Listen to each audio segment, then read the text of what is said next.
یہ جو معاملہ ہے خاتون کے حوالے سے، میں ایز اے خاتون بھی یہ سمجھتی ہوں اور اس کو اتنا لائٹلی نہ لیا جائے، اور کسی پر الزام لگا دینا، کسی خاتون کے اوپر زیادتی کی بات کر دینا کوئی چھوٹی بات نہیں ہوتی.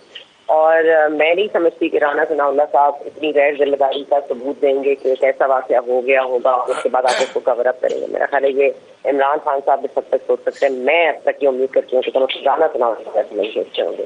میں امید کر سکتی ہوں، حتمی طور پر نہیں کر سکتی، لیکن ٹریک ریکارڈ دیکھنے میں عمران خان صاحب کے حوالے سے زیادہ الزامات سکتے رہے. ان کی اپنی پارٹی میں جو خواتین ہیں وہ اپنی گاہے بگاہے بتاتی رہی ہیں کہ ان کے ساتھ کیا رویہ رکھا گیا.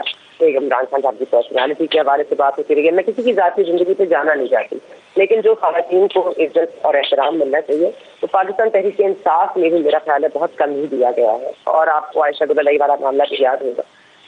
تو کہنے کا مقصد یہ ہے کہ یہاں پر کسی کے بھی جو ضمیر ہے ان کا اندازہ لگانا ذرا مشکل ہے. لیکن میں اتنا ضرور کہوں گی کہ یہ اگر تو ایسی کوئی بات ہے بھی تو اس کو فوری طور پر اس کی تحقیقات ہونی بھی چاہیے. اور جو لیکن ثنا، obviously the $1 million question ہے، اس کی تحقیقات کرے گا کون؟